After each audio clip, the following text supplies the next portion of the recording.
Hello again, everybody. It's Joe from the Joe on Joe podcast. You know that is. It's because I'm the host and the guest. I'm the whatever. I'm the only voice behind this mic because that's what we've been doing for almost, 9 years now. Merry Christmas to everyone. Happy Hanukkah. I hope everyone's holidays are doing great. Kwanzaa, whatever it is you're celebrating, I think it's fabulous, and I support you in celebrating it. So this episode drops on Christmas Day, so I figured let's take a quick break right at that midsection of Action Force and send you a lovely Christmas tidings. And also, I wanted to not let too long go by before we celebrate the life of Morgan Lofting. I'm sure anyone listening to this heard through the grapevine, but Morgan passed away a couple weeks ago. The Baroness herself has shuffled off this mortal coil. She was a delight, a very lovely woman. When I interviewed her, which is what you're going to hear today, welcomed me in her home. We sat down for a couple hours, talked about all kinds of great stuff, stuff that wasn't even on the air. Just a swell lady. So welcoming. And then from that day on, every time I saw her at a show where she was doing signings, things like that, she just was always very friendly and very effusively welcoming and warm, and introducing me to other voice actors or people around her. Just a very kind, warm person. That's the kind of person you want to be around. That's the kind of person you want to talk to in an interview. And when she passed, it was a real sad day. So I figured, let's take a break and let's rerun our Morgan Lofting interview, because she was a dynamite. She helped contribute to our Cold Slither show. I have an authentic Baroness line in Cold Slither, Behind the Rock. Like, she's awesome. So rest in peace, Morgan. Baroness, you will live forever. And I hope all of you listening, if you haven't heard this interview before, here you go. You're going to hear it for the first time. It's my chance to sit down with Morgan and talk G.I. Joe. And we watched an episode together. I want to say it's the Sirens Call, which is crazy because I just rewatched that cartoon the other day. But as I'm recording this, I literally forgot what episode we covered. But it's just such a treat. I think you're going to enjoy this. If you have heard this before, thanks for listening previously. And I think this will bring some good warm memories of Morgan and the absolute joy and iconic talent that she brought to all of our childhoods. So rest in peace, Morgan. Merry Christmas to everyone. Thank you all for listening. You're all the best. And here we go with the originally aired Morgan Lofting interview. And now you Joe, and Joey's half the battle.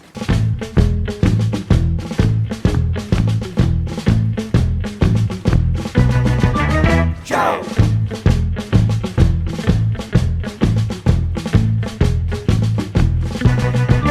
Joe! Joe on Joe is the only podcast where Joe talks about Joe. And now, your host, Joe Slepsky. Hey everyone, welcome back to Joe on Joe. It is me, your host, Joe Slepsky, and this is a very special episode. I told you, I promised you, I'd be back in some way, shape, or form, and this is just a part of it. It's the start of it, you might say, because I've got an amazingly special interview. I am sitting across from an amazing talent, a spectacular woman who brought more joy to the ears of every single person listening to this than I could possibly describe with any kind of verbiage. You know her from Star Blazers. You know her from the early 80s pre-Amazing Friends Spider-Man show. You know her from an episode of Street Hawk. But most likely, I would guess that you might have heard of her character on a little show we love to call G.I. Joe, Real American Hero, the Baroness herself, Morgan Lofting. Morgan, welcome to Joe on Joe. Oh, Joe, I'm so happy to be here. I cannot tell you how happy I am. That's the greatest thing. So far in all our discussions, I've heard hints of the Baroness and just talking to you normally, but that's the first time you've turned on the Baroness, and that's amazing. Thank you for coming on the show, Morgan. Oh, I am so happy to be here. I really. Oh, that doesn't say. They're going to say, who's that? Okay. You remember how the Baroness used to show up and you didn't know it was the Baroness? Well, and she then was always wearing a mask. She would take off the mask. Well, and then I take off the mask and you'll see who okay. That was one of the best parts of that show was always the unmaskings. There was always almost every episode there's a rubber mask, right? I know. And to hear that switch in the voice was with just the glass underneath. She always wears glasses. The glasses. I mean, have you heard of lenses? Never mind. No, it was perfect. I just. So you are probably one of the most iconic voices in 80s cartoons. I would absolutely say you're absolutely in the top tier voices. Yeah, probably. Yeah. Broad strokes. What does that mean? Like how do you get recognized vocally? Do people are you ever out and talking to someone and you maybe slip into the Baroness a little bit? No, nobody would even know. The first time I was aware that anything was going on, it was the early 90s, I think, and I was doing an industrial on camera, and one of the guys said something or other, and I said, oh, yeah.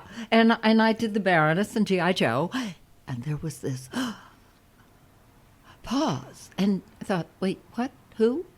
And that was the first time that I became. It's very strange. Sensation. I mean, and it's mostly guys who will come up. Women come up now, but they're younger women. It was basically the men that saw the show when it first came out, and they will come up and introduce their families. And it takes a while to get it. Am I being conned? Is this No. These people are very, very sincere. And so we're going to talk about some of the incredible people that I've met. G.I. Joe is very generational. I have met through doing this podcast so many listeners who say, we watch it with my kids. In now the age of DVD and Blu-ray and streaming, it's not currently streaming. I wish they would be, but yeah. And they sit their kids down. And I think it's a testament to, number one, to be absolutely as not kiss butt as possible, the acting. Because you guys brought something, you're the whole cast of voices were so great and so there and really acting it, really living it. And then the animation was better than most cartoons at the time. The animation was just amazing. The first couple seasons. The drive, the music. Yeah. And if music, yeah. Oh, yeah. And if you go back and you just watch it, turn the sound off and watch it, though. It's all those layers of sound that drove the show. Yeah. Really, really drove the show, yes. So where are you from originally? What part of the world? Cincinnati. Cincinnati. Yes. Why? You want me to talk a little more Oklahoma? Sure. That's not a problem. And when did you start acting? Oh, my God. Well, Chautauqua, New York. My father and mother were at the Cleveland Playhouse. And someone tried to drag me on stage to perform with the little kindergarten group. And I said, I don't want. So I suppose that was it. I don't want. And I haven't done theater in a long time, but oh my God. Why are you doing this? Are you out of your mind? The most intense, run to the bathroom 45 times. And then it's my cue and I'm on stage. And then I can't even begin to explain it. Mm-hmm. Something similar happened to me in Florence when I had to drive on the autostrada. And there was nobody with me, and I had a rental car, and I had to get out of the parking lot and drive like 20 miles down the road, and I had sort of programmed where I was going in my head. There was no GPS at this point, and I went around the parking lot and back and forth to the bathroom and around in the parking lot, and my front wheels hit the street, and I was fine. I was like, what just happened? So it's like stage fright, actor's panic, and then as soon as the lights go up, you're in the mode. I don't know, because I learned to drive in Manhattan.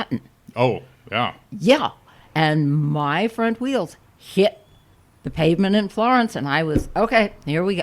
And I thought, oh, please, could I bottle this Mm-hmm. so that, so all I can do is remember that I have this facility.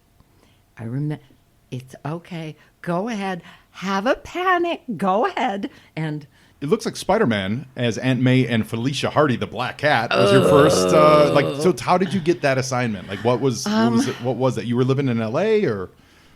yeah, I'd come down to L.A. from, well, you know, you hang around a long time and do a lot of stuff. But I got the audition. Can't remember if it was John Jurwich or Wally Burr, but anyway, I went in and and Don Jurwich was so sweet. He always said that he thought that my Aunt May was just top Aunt May. So I really loved it. And then, of course, there's the Black Cat. You know, and playing evil, I have to tell you, is so much fun. Well, the Black Cat would have been very new at the time as a character, so you probably Was are the first she? person to ever voice her. Yes, There- she was created in like 1979 to 78-ish era. There is a Spider-Man before. There were so many iterations There of were, Spider-Man. yeah.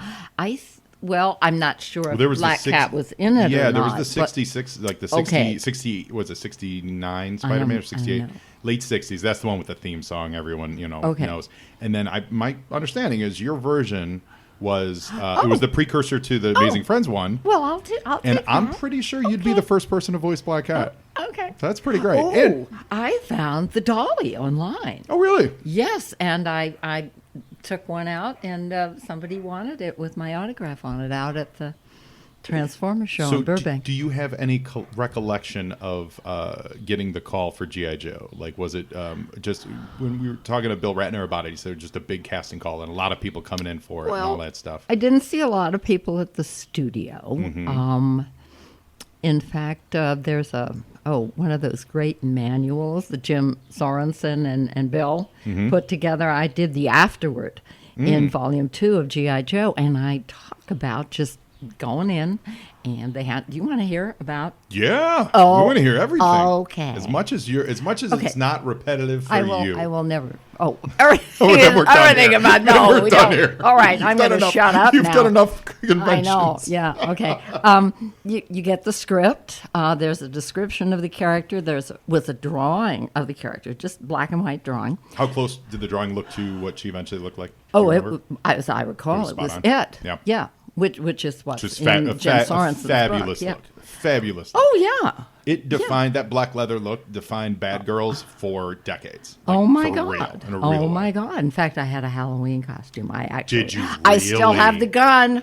I Oh, still have. Do you have pictures of you in that? No. I mean, could you imagine being at a Halloween party at the height of G.I. Joe and someone walks in looking like the Baroness and sounding literally exactly like the Baroness?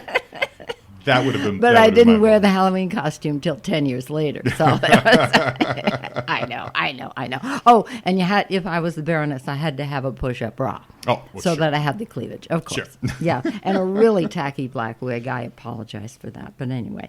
Oh my God! So here's the picture. Here's the script, and then you go outside, or you go somewhere where the competition, because that's who they are, is not going to hear what you want to do. And you can kind of begin to hear yourself. This was a long time ago before there were phones, so you couldn't record yourself if you were at the audition. Right. So you couldn't hear the playback. And I must have gone outside and hollered. And there was an indication that it was supposed to be somewhere in Europe. It must have said Middle Europe, because I don't know why I would have picked this if I hadn't. I mean, what? Yeah, okay. And, it's not the Russian accent. It's not No, the it's not. Russian, no. And I really, honest to God, think the thing that probably clinched it, which nobody truly has ever heard unless they were because whenever I do a table read and it's the Baroness, I will say, okay, we're all going to do Cobra together in a big room, and I never use the mic, and we all yell Cobra. I think that's what clinched the audition. Really? Honest to God, do. Yes. Because, like I said, nobody's ever really heard it. Because when it's on television, it's all compressed. Yeah, yeah. And I thought, oh, great, they're going to do the movie, and it's going to be... And then I didn't do it in the movie. Talk about really pissed. Mm-hmm. Yes, because I thought, wow, I want to hear it on the big screen. Yeah. You know, and everybody gets such a kick out of it. Usually, I'm like, we're all gonna yell Cobra. You know, yeah. You know, well, the movie was that transitional, you know, driven by the toys. They had to get to the next toy line, and so I think a lot of the people that we were there to see got a little bit of a short shrift in that. A little bit. You think? and nobody, I don't think, because remember, we're talking about 8, 9, 10-year-old boys. We're not particularly forthcoming with any sort of fantasies. And this was before we talked about avatars. Yeah, right. Publicly. Right. And so nobody knew. It was, they had no idea what to do with, oh, God, you know, girls. Well, girls have to have a guy, right? Yeah. If you don't have, I mean, that adage, as far as like girls' toys don't sell and all that stuff, that's still prevalent today. It's just in the last maybe 10 years that they're starting to make a turn. But forever, it was the toy people saying, we know what sells and it's not girl toys, blah, blah, blah. Yeah, well, of course, it's not going to sell if it's not in the store. Right. I looked for my Moonracer, the Transformer character. Right. Came out a year ago. It was the first time. Wow. You know, so anyway. So do you remember when you got the call that said, hey, you've got G.I. Joe? No. Like, do you remember Sorry. that? Yeah. God, no. I remember the first session because Don recorded the first 3 sessions. I just remember, you know, meeting everybody. Mm-hmm. And nobody knew who Chris Latta was. Nobody had the faintest idea about Chris Latta. Where'd this guy come from? You know, because it's sort of a little incestuous bunch in voiceover. And nobody knew. And there wasn't YouTube, so we couldn't go online and find out what Chris Collins did. You know, it was. I wanted to ask you about Chris Latta. Because he passed mid-90s, I believe. And you must have worked with him a ton because your scenes were. I know you guys worked in the same room together, and being on Cobra, you were in the room with him. How was he? Was he? What was he like? He was a very strange bird. Yeah. If you've ever have you watched his YouTube, his stand-up stuff? No, I don't know that I've ever seen that. Dark Glasses. There's a great little YouTube vignette where Bill Shatner introduces him, and he basically the real Bill Shatner. Yeah. like actual Bill. Yeah. Okay. And he looks at Shatner like he's wiping something off his shoe and goes on stage and I saw him perform. It's death by laughter. I mean, he just will eviscerate you. Mm-hmm. Yeah. And then, of course, everybody does Cobra Commander. They do, yeah. I know. You know, no, we're not casting, but thank you for playing. And then Greg Berger, and you certainly know Greg Berger, and Chris and I decided to put, I have a copy of this, by the way, decided to put together an ad for Hollywood Reporter. It was the something animation anniversary of Hollywood Reporter, and we went out and we put together an ad with just the 3 of us. Okay. And Chris found the guy who was going to just do a lot of the sketching for the ad, and that was about all he did. He came along with us, and he was very quiet. And it was me and Greg doing the talking. It was a totally different guy. There was no mask. Mm-hmm. There was no character. And it was just very, very quiet. You could almost forget he was with you. It was interesting to think about. Yeah. So you guys were friends. You guys were No. No. Oh no. We hung out because you hang out at a session, but But no. And his daughter, oh my God, his daughter showed up at she was a surprise guest at a table reading over here at a BotCon Okay. that Fun Public ran. Oh my God, I can't even remember how long ago this was. And she was just enchanting. She is, Daddy would be very proud. Oh. She Great. was just, and everybody was so tickled to meet her. Does she follow? Is she a voice actress? Does You she know, follow I'm in his not steps at all? sure what Yeah. she's doing. I'm really not. I mean, the first time I saw her, she was like 4 years old. So, you know, a little person running around. Yeah.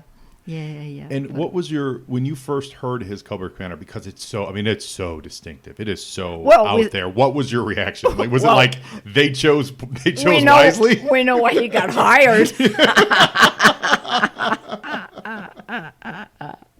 Oh my God. I walked into a session to do a Ben 10 session, and I had been away from the business for years because I went to university, did fabulous things there.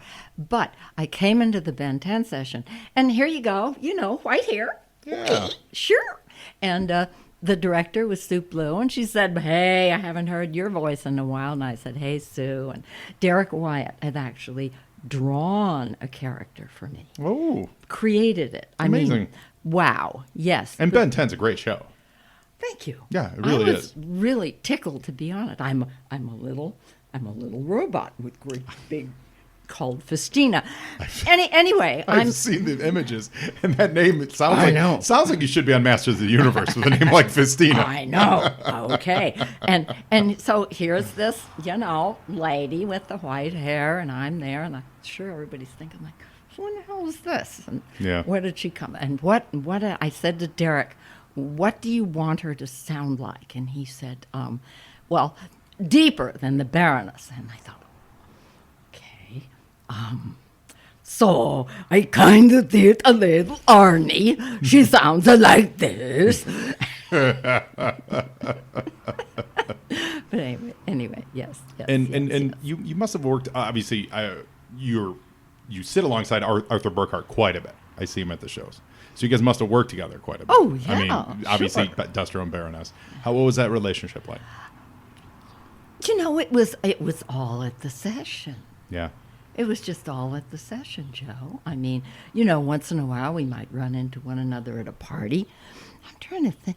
I don't think. Well, I am friends with Gene Jackson, who is married to Neil Ross. Oh, So awesome. there's, you know, a relationship that has gone on forever. In fact, I'm going to dinner down at Gene Cook's. I'm going to What? dinner on Saturday. Yes. Well, tell him I said hello. Well, Tell him I Joe will. and Joe says hi. Well, I will. Okay. But no, I think that's the only real. Yeah. And when do you recall when like the conventions first started for you guys? Like when you first started getting the calls Well, to say, "Hey, GI Joe convention stuff." I think Wally Burr probably mentioned my name to Fun Public, which was Pete Sinclair and Brian Singer at the time. And this was maybe the Audis, the two Audis, whatever we're calling them. That was the first one. And Rosemary Ward Oh yeah. also, Yeah. right, was somehow connected with getting me involved in that. So it's only been like the last 20 years that you've been doing the convention circuit. Oh, yeah. Yeah. Maybe the 15. And how do you like Yeah. it? How do you like it? Oh, I love it. I love it. Hey, I got a free ride to London, honey. That's amazing. So earlier you were teasing us with some of the people you've met. What's your favorite type of fan to meet? Well, I don't know that it's favorite. It's memorable. Memorable people. There was a guy, Neri Lemus, who's my agent for this, and I were out in, 20 miles north of here. And this guy came and he said, I have come just to meet you. I was born in Iran. We used to listen to the show in English in Amazing. Iran. Amazing. And he is now doing something amazing at Caltech. So there's an interesting person. Yeah. A very interesting person. I've met some strange birds. We won't go into them. We can if you'd like. No, thanks. No, Have people brought some crazy memorabilia for you to sign? Yes. Like stuff you never knew was ever made? Oh, or yeah. existed, They've brought things that they've either created by taking video off the screen or they've drawn it themselves. Or Robbie Musso. Obviously he's an artist. Mm-hmm.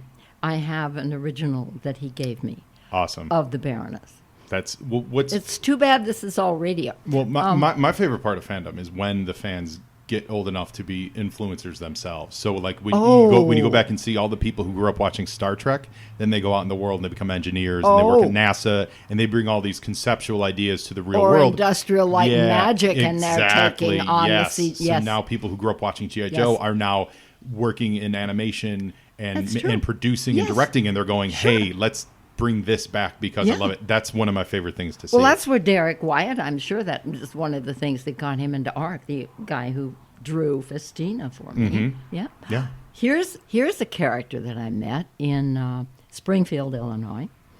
Great Lincoln Museum, by the way. If Absolutely. You're nearby. Oh, you've been there. Oh, well, I'm from Chicago. Yeah, I've been through Springfield. Okay. Yeah, okay. Absolutely. Oh, wow. I think I was at the Lincoln Museum when I was like in the mid '80s. It would have been. It was during the state fair. It was like the big Illinois State Fair. We went down there. I'm pretty sure we hit the Springfield Museum. Okay. My recollection of that is my mother came home with a subscription to encyclopedias. She got suckered into buying the encyclopedias with the yearly updates, and my father was like, "We're buying what now?" And that was when that was a big boondoggle. So we still have encyclopedias at my parents' house on the shelf. Well, I have my Encyclopedia Britannica, and it's anchoring my bookshelves in the other room.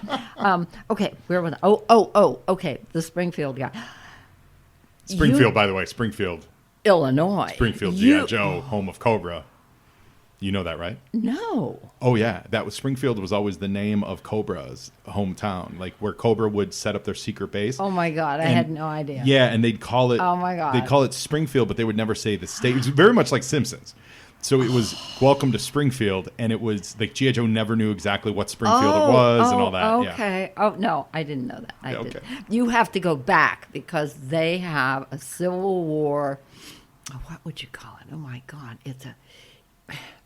It's a documentary, but it lights up for each one of the battles. Oh, wow. And at the same time that the battles are lighting, it has a rolling toll of the dead and the wounded on both sides. It's absolutely brilliant. The guy I met there was in the Secret Service. And he said, you would be amazed how many people in the Secret Service are G.I. Joe fans.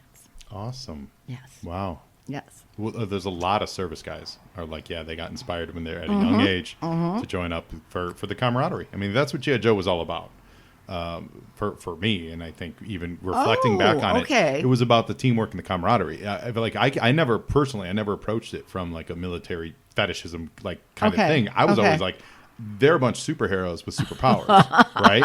They've all got their specialties, you know, and that was, for me, that was always the draw. And Cobra worked in the exact same fashion as the great supervillain teams worked.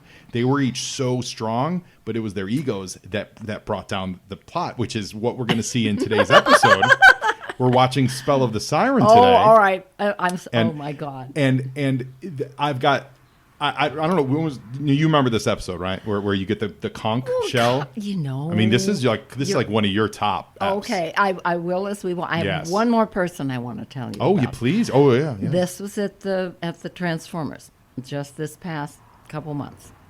A young woman who's in the military, and we never talked specifics, but I'm very well aware that women in the military...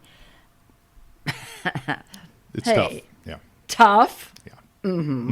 It's a chauvinist world, and something happened with her. We never discussed what it was, but we kind of bonded over the fact that she was there, and I think I had been very important to her, probably only fairly recently, because she, I'm sure, wasn't more than 24 years old.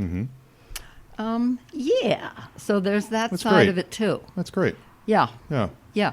She even came back the second day. It was kind of amazing. That is what's so lovely about the conventions is you guys can put, especially as a voiceover actor, even like if you're a live actor, I think, like say in film, you can go and you can see your stuff being reacted to on screen in a theater, or when you're doing it in the moment, there's a couple dozen people on set at the time. There's with voice actors, it's you guys in a room. You're not even seeing the final product at all whatsoever. No. With one or two voice directors, Yeah. and it's so isolated to then be able to reach out across the I decades, literally probably across the decades. have never seen this. Oh wow! As well, Yeah, sure. I didn't get up on Saturday morning or Friday evening or What? It was a What? job. You live? Here's What? your script. Here's your call time. Here's your check.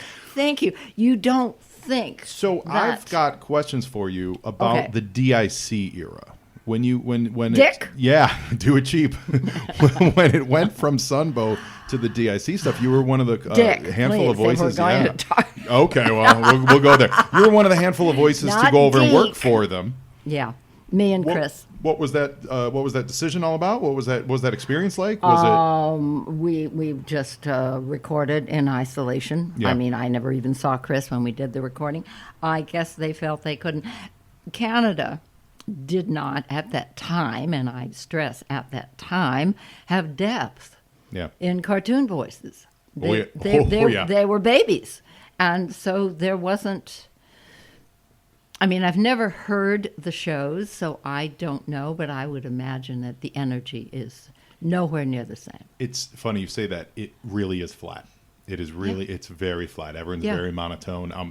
Outside of literally a lot of the quote unquote American heroes sounding actually Canadian, but the tenor of the show is actually very flat. You're totally right. And then you get Yeah. this burst of energy with you or with Chris. Right. I think Arthur Burkhart did a couple of Destros. Most of the Destros were Did he? different, but I think there were a Okay. few. Maybe like the first miniseries was him.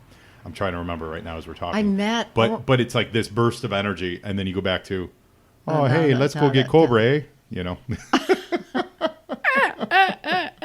Who's no doubt hanging out in Montreal. Yes, okay. Yeah. And, Great. so after G.I. Joe, you were listed as a voice on Total Recall, the Schwarzenegger movie. What Yeah. did you do on that? Well, that whole section that was supposed to be the alien planet sort of looked like, I don't know, really bad Mexican cantina. Okay. Mars, yeah.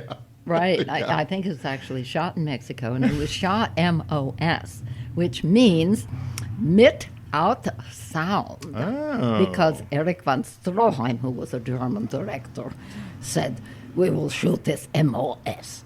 He wasn't using mit out sound. Really? That's what he said, mit out sound. Awesome. Yes. So you provided a lot of the background noise in Oh, the yeah. bar and stuff like Oh, that. yeah. Okay.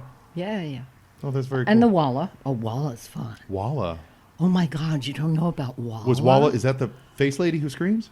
No. Who's Walla? Walla is, okay, you got a bar scene. Yeah. You and I are the principals. We're sitting at the bar. We got a lot of people behind us, all at the tables. Mm-hmm. Now, they may shoot a master shot of the two of us having our dialogue. Then they may shoot a close-up of you. Then they may shoot a close-up of me. When they go into editing, who knows? They may go master shot, then me, then you. But what about all these people in the background who are sitting there and who are having a high old time? It's not going to match. Right. So everybody's in the background is going, and what I'm doing, people, is just moving my mouth and no sound is coming out. And then in post-production, actors go in and they add the noises. They add the voices. They add the... And is that called Walla? Yes. It's referred to as Walla. Is Walla. that the noise you make? Like, is it like... Do you do Well, like it's kind of wow, wow, Walla, walla, because you're walla, walla. not necessarily going to be able to differentiate Yeah, any you just of these need the sounds. background hum of it. You need the background hum. Yes. It's great. So You it's called need the- Walla. It's called Walla. That's awesome. I know. I did. Oh my God, what did I do? The Paul Verhoeven movies. I did Basic Instinct. Oh, you did? Oh yes, as well as Total Well, Recall. yeah, Total Recall, sure. Yes. Yeah. Yes. That's We great. did. And so specifically working on his films, like, did you know his casting director, or like, how did you keep getting his There movies? was a guy called Norman Schwartz. Now, there are a lot of people who actually have Walla Group Norman Schwartz at the time was himself an editor. So he would go in and he would help to edit on the Walla. In fact, I remember being on the set with Norman and the gang and Mel Brooks.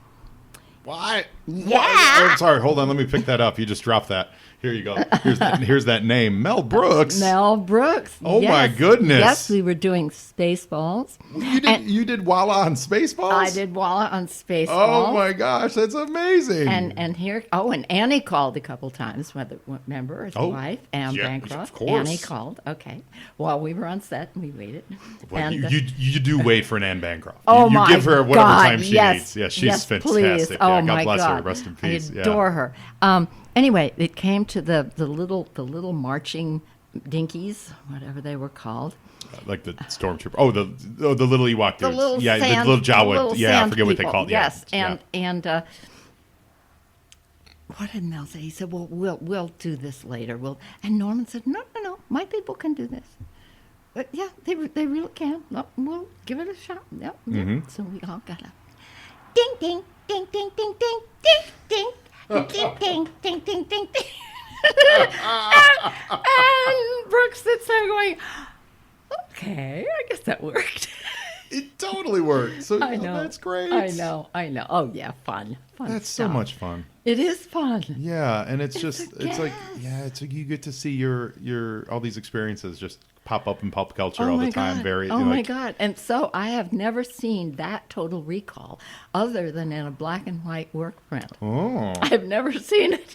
It's actually pretty good. Okay. Yeah, it's fun. I imagine. It's fun. But Well, Verhoeven was great for satire at the time. Like he nailed it. There was like a 5 or 6 year period where he was it. RoboCop, that movie. Like yes. even the my God. Starship Troopers, which at first people were like, it's terrible, but then they reflected and were like, oh no, it's saying everything. RoboCop is Peter Weller, right? Peter Weller, the actor, yeah. You know that Peter Weller now has a doctorate He's in Renaissance brilliant. art. Yes. He is absolutely brilliant. It didn't hurt that he was Peter Weller. Yeah, right. Yeah. Right. That tends to open a few doors for you. Yeah, just kind of. But yeah. And I just so love that period. I so adore Florence because you walk around and you go, oh my God, there's something I've just seen in a book. So let's talk about that. So you said that you took a little time off from the VO game and you went back to school. I had already had an AA degree. I went back, I got my bachelor's. I stayed and got a master's in sort of early modern history, women's studies, and a period that's sort of 300 BCE to 400 AD. Right? Okay. Yeah. Sure. Right. Sure. As one does. It's called the Hellenistic period. Oh, yeah. Listen, I mean, of course. No. oh my God. And then after I got my master's, I went to USC for 3 years towards my doctorate. And then because I think I'm an actor, there was that tension. Yeah. I loved it. I adore the knowledge. Whenever I travel, I'm traveling not just horizontally, I'm traveling vertically. I'm going all the way back as far as anything written of the period goes, and I was in Siracusa in Sicily, where the Greeks landed in 700 BC. Wow. Or so. Yes, and I'm trotting around and looking at the graves and looking at the... Is it just coming to life in your mind's eye? Oh, yes. Yeah. So I come home and I am just overwhelmed because I'm bringing so much to it. The art and the social situation and the culture. And I've been to Turkey. Okay. Where I took a little boat called a gullet, which is a flat-bottom boat. So it has to hug the coast. We're in the eastern Mediterranean on the Ionian Sea. And this little boat, there were 15 of us. 4 of them were crew members and the cook. Thank God for the cook. And they would drop us off and we would take a bus and we would go in and we would go to the old Greek city-states and climb to the top where there's still the ruins of the Temple of Athena. Wow. Yeah. Wow. Yeah. I mean, wow. And even Amsterdam, wow. I have found, and I didn't realize I had this ability, to hover over the map of a city and kind of get a sense of where I am. And also, I take videos in my mind. All of a sudden, I will be talking to you, and I'll get a flash of walking past the Pitti Palace in Florence. And it's just I mean, so I know why I'm tired when I come home. You're time traveling as well as physically traveling. I am. And it's hard for me to travel with anybody because most people want to shop or they want to eat. And I'm going like, no, there's an old Roman hole in the ground down the road. We have to go, you know.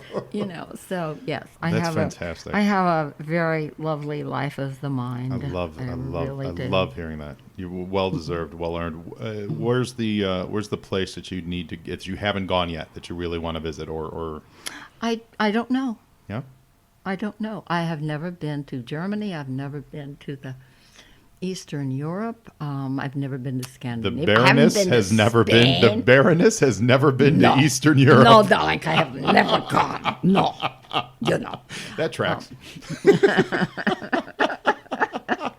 No, I don't know. That's great. Though. That's great. We'll see. Very happy. Spain. Very happy to My hear God, that. I've never been to Spain. Well, Morgan. Yes. I'm very excited today. We're going to watch Spell of the Siren. All right. So, listeners, thank you for tuning into Joe on Joe. Thank you for following me on Facebook and Instagram at Joe on Joe Pod. Send me an email to joeonjoepod@gmail.com and check out the Patreon at patreon.com/joeonjoepod. We've got more exciting things such as this interview in the cooks. Morgan, I'll tell you a little bit about that later. Okay, what are we doing? I'm doing some very exciting things. So oh my God, I would love to have you participate, but we're down the road from that. I'm hyping it for later because, You should leave it. Oh, I'm hyping it. What are you hyping? Oh, hyping. Oh, I can't tell you now. Oh. That's what I'm saying, guys. Okay. I'm really excited. There's a handful of people that know about this. And it's going to be very fun. Okay. So, listeners, thank you so much. You guys are great. And Morgan, is there anywhere on social media? Are you on social media? No. I forgot to ask you before we started. No. Life is short. Yeah. So here's the deal, guys.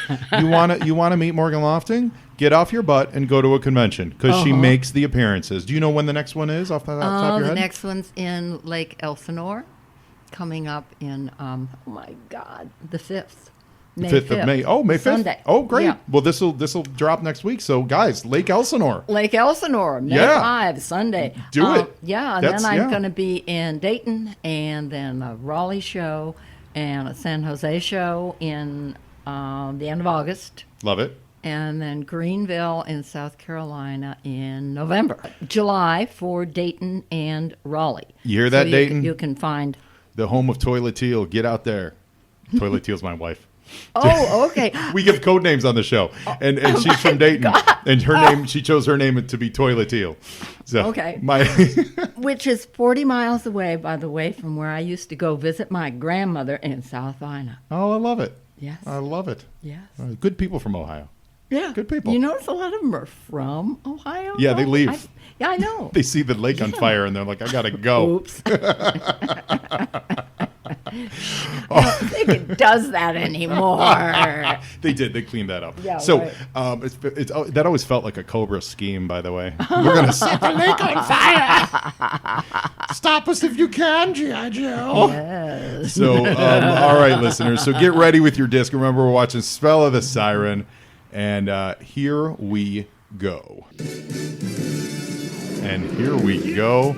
So this is such a fabulous intro. When was the last time you even saw this intro? Oh, my God. I don't know.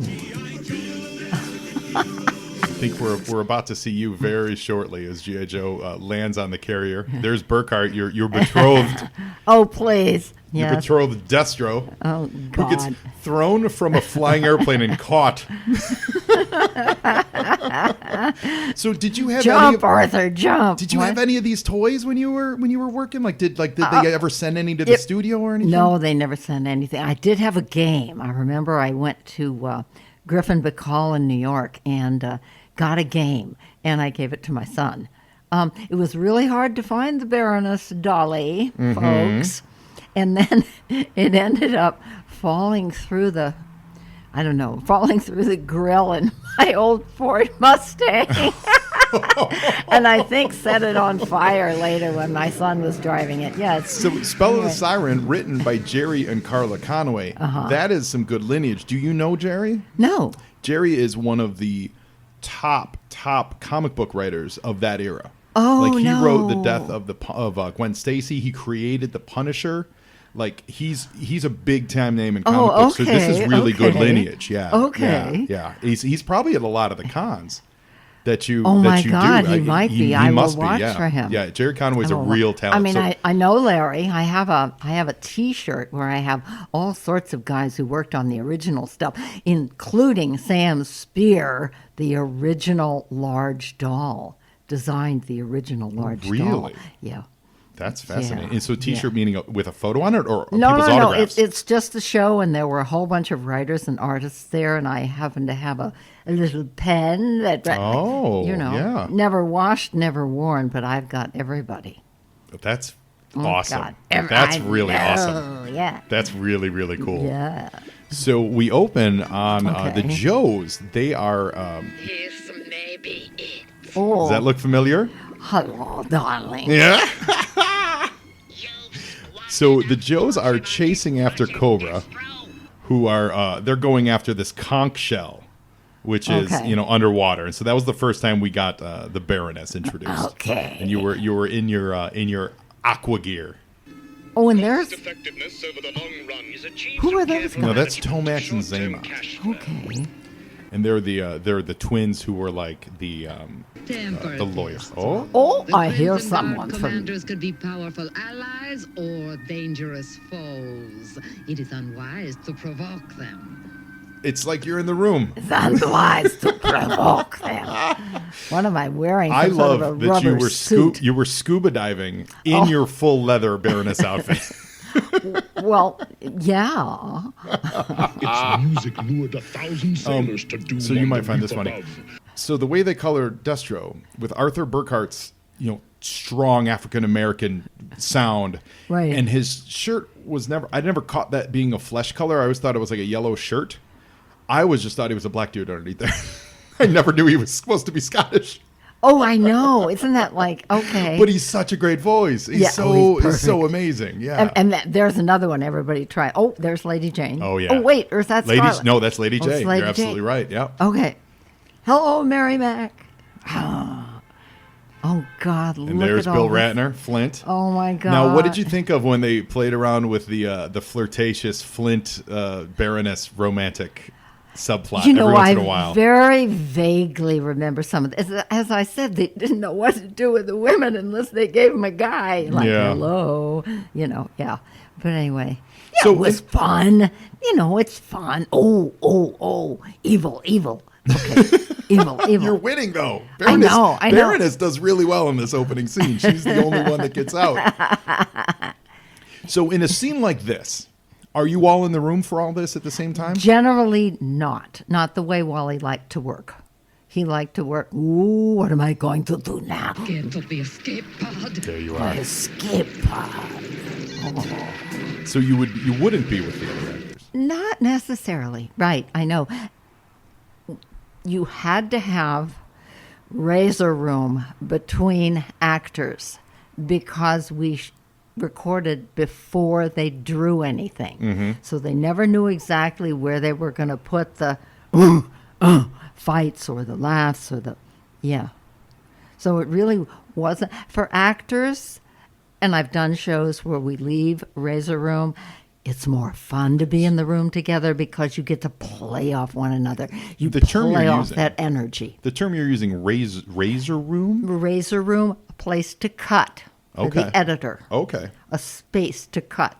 So you and I are talking. Talk to me while I'm talking to you, you see? So Right. Yeah. So there's no there was razor no room. razor room. So you would say a line of dialogue. Hello there, darling. How are you? Razor room. I'm very good, Baroness. There you go. Yeah, so something like Yes, that. Yeah, and yes. so and I could see how that would take the energy out of it because you're not interacting as much as Well, right. there was too much razor room there. Oh, but, okay. but yes, and plus I'll take the that fact, as a critique. Okay. plus the Oh, come on. Plus the fact when you're actually doing it, I mean, I was looking at you. You and I were looking at one another. You wouldn't, because your script is in front of you. You're facing the mic, and as soon as I turn away to look at you, you just lost my voice. Yeah. So, but there's a energy that's created by having actors all in a room together. Mm-hmm. It's the incredible energy that nobody can really get if they haven't performed, and then in 2 hours you're expending an 8-hour day's worth of energy. Yeah. And you're driving off that. It can be exhausting. Yeah. Yeah. Yeah, it's like you and me talking together. Would this be the same if you and I, would we read our lines the same way? No. If they would be, no. Totally. No. When I've recorded, I made the most I'll ever do in a day is 2, even if like I have like 2 or 3 people. Because what I quickly learned, even just doing the podcast, because you're sitting, you're upright, your brain is focused on the moment, and your energy, your internal energy is so high. As soon as you're done recording, you're just like, oh. So if I'm doing a Skype interview, like that'll be it for the day. I'm good. I'll do the recording and then I'll just go chill for the rest of the day. I'm like, okay. That was the funny thing I didn't tell you about the Transformers, the convention. Should I tell you about that? Sure. Okay, it's Saturday. All the actors have been there. I mean, everybody's been there, but the actors, awesomes, have been there since 9 o'clock in the morning. It's 5 o'clock, and we're all wiped, man. We're on the floor, and some little chipper person comes by and says, "Oh, now we're going to do the table read over in the auditorium. Come on." Oh. My God. Well, we're all performers, so we did it. Yep, you mustered it up. But so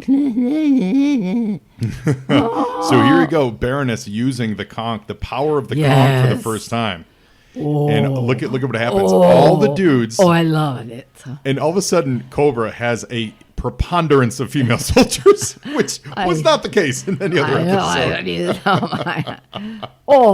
Except for Covergirl. She doesn't get taken out. She's hefting Gung Ho pretty well. Gung Ho's a big dude. Good for her. Well, why are you surprised, darling? Yeah, well, she eats her Wheaties and drinks her Cheerios. It worked. See? Look at that. Everyone's a zombie. It's so cool. Where do I get my conch shell I tell from? you, just as Destro said it would. You What a great, realize what this means? This is great. It seems you have given me the perfect weapon against G.I. Joe. You. And see, this is what I'm talking about. Yeah. This is the ego that comes into play. Oh, yeah.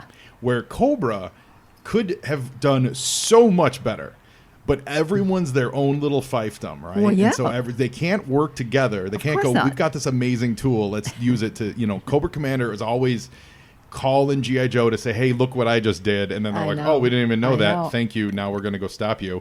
Right, yeah. Or in this case, they're attacking her. By the way, this is amazing. You stopped Tomax mid leap. Fantastic. No, my former commander. Not treason. It is destiny. Oh, that's so good. So we're going to go to commercial. And we're going to be right back with some more Destiny. G.I. Joe will return after these messages. Listeners, you've heard me talk about it before, and I'm telling you again, the Dreamer Comics podcast with Omar Spahi is the best source for any aspiring comic book creator to learn how to realize your dreams. Every week, Omar talks with a comic book industry veteran about how they broke into the business and the steps they took to take their talent to the next level. If you want to learn what it takes to publish, color, ink, letter, pencil, or write comic books, this is the podcast for you. Please give it a listen. Look for Dreamer Comics Podcast wherever you listen. And now back to the show. Now back to G.I. Joe. We are. Oh, so Baroness is on the rise. Ooh. That's what's great. Ooh. So you mentioned... It's fun. It really is incredible to watch these things. They were very well done. Yeah. You mentioned your children. What? You have a, Oh, I have a son. you have a son. Yes, I have 2 Fantastic. grandkids. Oh my goodness! Well, congratulations. That's a delight. Yes. The first one is already graduated from high school and doing college, and the second one's going to graduate this year. That's She's great. graduating. Congratulations. She's the artist. That's so cool. Well, I don't know what I did, but anyway, Well, that's you okay. you were I'm the grandma. Ray, you're the grandma. So with that in mind, here's the obvious question: did your son play with the Joe toys? Like, was that a thing? Well, I have to give something away here. My son had the original Joe. Oh, that's awesome. Yes. That's awesome. So then, and was when he? we were in England, we bought Tommy accessories because they had Tommy in England. Oh, okay. And so we bought a Foot Locker and we bought the when outfit. did you live in England? I didn't. Just when you were visiting. We just went to visit. Yeah, that's very cool. So Sam Spear, who designed the doll, Mm-hmm. the large one that was inspired by Barbie, monetarily inspired by Barbie. Yes. Sam Spear signed one of the new large GI Joes, That's cool. and I gave it to Justin. Yes. That's really Yes. neat. That's really cool. I know it Yeah. is. It is. So Did- I met Sam Spear in Dallas. Oh. So then did your son? You said Justin? Yeah, and he did some was he then voice was he work. jazzed when he was like, wait a minute, my mom's doing the voice for Oh yeah, this toy that I grew up with? He still is. Oh yeah, That's- he still is. He's that's cool. crazy cool. He's cool. He has a fabulous voice himself. Oh really? Yeah, yeah. Is he working in the VO world? No. Just knocks out the great No, voice. He he's- just leaves a lot of amazing voicemails. He has he has a spatial artistic ability. He's very manual. Oh, I love it. Manual dexterity. Oh yeah, he's a very interesting guy. Yeah, but he has a very good voice too. I love it. So the Baroness here, she's on the move, and she's I'm on working the out her roll. man. Uh-huh. Yeah. Do you know that in the comic books they gave Baroness and Destro a daughter or a I child? command Cobra now. Oh dear. Yeah, she ended up having a child with Destro. Okay. Yeah. So they did get together Fine. like long term. Yeah. I'm so excited. Well, at least for It's one of the 5 great. minutes. It's one of Okay. the great on again, off again romances in the comic books. Oh, okay. It really I is. know everybody thinks that's so cool. Okay. It really is. Okay, all because you he was so listeners, you can be dedicated. Cool. He was so dedicated to her in the comic continuity wise. There are scenes when he's like, "I've never shown my face to anyone else," and just it's. I know. She's like, "Yeah." Oh, what's the line? Everybody always, Destro, I hear bells.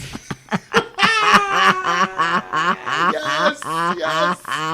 Well, that comes into play. That love comes into play on this episode. We're going to see it in action later. Okay. That love is what saves the day for the rest of the free world. Oh my goodness. for sure. Sakes alive. Oh, for sure. So she's zombified all the Joes Oh, I right love now. it. I love it. I love it. And they are like marching out of the compound under her command, because except for the 3 ladies, of course, Scarlet, Lady J, and CoverGirl. Duke and Flint are in Cobra's power, Scarlet. It's funny.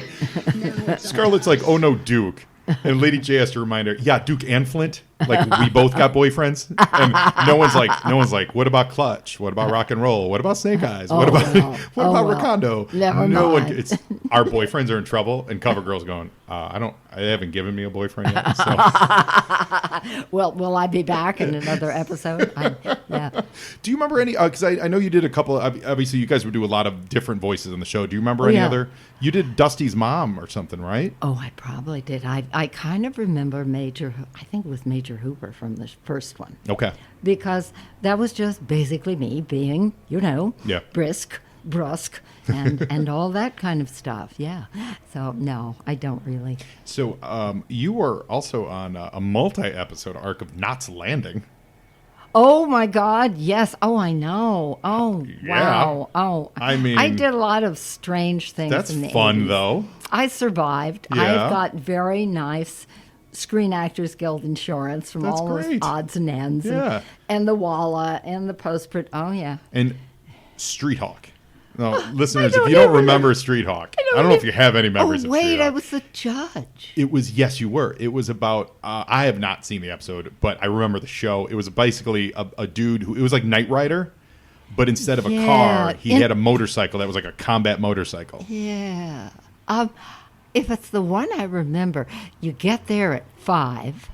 They put on your makeup. They give you your outfit. And you're looking fairly fresh until noon. Yeah. Then they give you your close-up at 4 p.m., in which you look a little bit draggled. Oh, well. No, it was good. It was good. I still get residuals from some of this stuff. Oh, that's great. There was a guy on Remington Steele, now I can't remember the actor's name, sorry, who played a woman in drag. And I don't know why they didn't just harmonize his voice and give it some upper layers. But I went in and I did his voice. So you see, there's ADR. Right. Right, yeah. No, that was too much sex in that sound. It was very deep. It was very kind of down in there. And when you see that married to the character on the screen, yeah. Well, we're going to go to commercial with Lady J in trouble. So we're going to be back with more Morgan Lofting. Return after these messages. Hey, listeners, thank you for your continued support of the Joe on Joe podcast. We completed all of the main episodes of the original cartoons, and now we're looking ahead to new ways to discuss the toy we all love, G.I. Joe. Be sure to go to patreon.com/JoeOnJoePod to see how you can help support the future of the Joe on Joe podcast. We're going to be doing some more comic book reviews, one-on-one all-star interviews, and some very exciting special episodes to be revealed. Your support makes all of that possible. So please visit patreon.com/JoeOnJoePod and help make it happen. Now back to the show. And here we Back go. to G.I. Joe. We're back. We're back. We're back. We're back. Oh.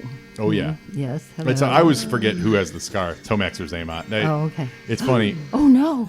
I've had friends of mine always bust my chops because like little things like that, I cannot nail it down for the life of me. Even though, I've done the show for 3 years. I know, shame on me. 3 years. I'm staring at this in and out. I can never keep track of who's Tomax and who's Zaymot. Question. Oh, no, that's Zaymot. Okay. Oh. So this is great. So she's got Tomax prisoner. She. Let me be Who's let me be she? a little more specific. Yeah. You have Tomax prisoner. Thank you very You're here much. right now, so let's be specific. Yes. You have Tomax prisoner. Yeah. So Zaymot wants to free his brother. Oh, okay. Right? So Okay. that's why Zaymot is kind of rebelling against the Baroness. Oh, my goodness. You realize how many guns have been fired in this Oh, show so yeah, far? blue lasers, red lasers. Oh, my heavens. So when we first did this, actually the guest on because we've done this, we've gone through all the episodes at this point, and the first time we watched this together, my wife was it because I wanted to get on this episode where it was like a female, like strong female voice on it. Yeah. And one of our takeaways was that we were like, the Baroness got this power, and she just did exactly what Cobra did. Just like we wanted her to do more, like something different. Like when you give her the reins, you do more than just attack G.I. Joe. Like do something crazy. Okay. And would you guys ever get scripts? The reason I bring it up is, would you ever get scripts and go like, "Oh, the Baroness shouldn't do that," or was it more of just you just did it? No, the scripts were cast in stone by Yeah. the time we got them. No. Mm-mm. We might throw in a couple extra little, fight noises, but no.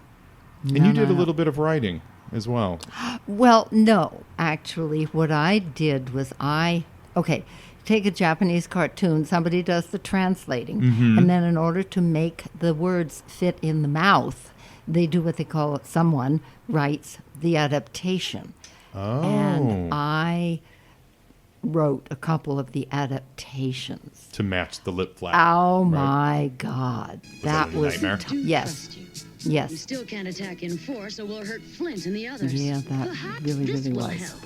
A So here's the sonic MacGuffin. pulsar designed Well, the to produce a anti-MacGuffin, I guess. musical counter-vibration. So this It could scientist break the created this spell of the phone. anti-vibrational thing that will break the spell of the siren. Rats. Yeah, someone's always here to foil your plans, Baroness. Of their lives. Curses. It's worth a try. See, there's Joe. that camaraderie, just for no reason. They're just chanting Yo Joe. Is the leader, not you. If you put me under Oh, the see, siren this spell, Jester is gonna you'll have no he's gonna one with feel whom to share your triumph. he's gonna feel very Only betrayed a here. madman like Cobra Commander would wish to rule alone, when the two of us can rule together.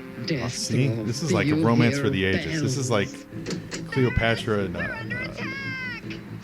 What? Right. The defenses. Mark Anthony. It's Zaymon, Baroness. He's leading the Joes against us. Oh, no. Oh, this is great. So Zaymon's leading the Joes Because because he knows how to get in. There's the snake combat armor. Oh, my God. Do people ask you to sign? Because the Baroness being like a smallish figure, do they ask you to sign her at all, or is it mostly packaging? Or Most people who ask for a signature, yeah, the packaging is very important. These are people that never played with the toys. yeah, oh, You yeah, know, right. I mean, my son had a yellow submarine that's long lost and long played with. Mm-hmm. You know, yeah. I think the kids that grew up probably bought fresh ones. Yeah. And then we signed the. I was one of those kids that absolutely played with them, but I had a Yeah. collector in my brain because I'm a big comic book collector.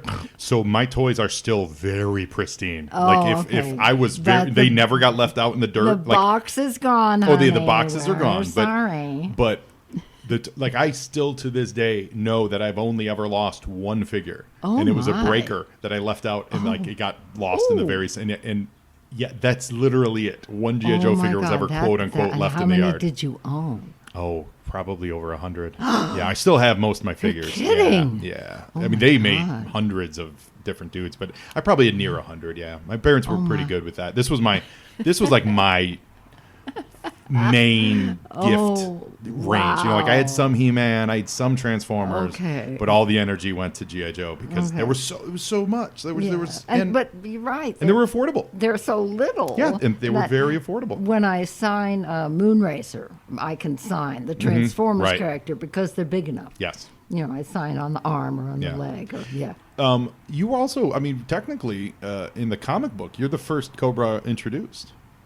Because in the very Yes. first comic book, you're on the train. You know, Baroness is on the train doing the kidnapping of Dr. Burkhart in the very beginning. You Mm-hmm. and Cobra Commander are driving the Force yet. They hadn't introduced us or all that stuff. So I mean, Baroness is just vital. What did you Oh, think I when know, you? What I did you? just What did you think of? absolutely- What did you think of the movie, the live action movie, her portrayal of Baroness? I didn't go. Oh, you didn't go, yeah. Because I am the Baroness. I love In that. case you were confused.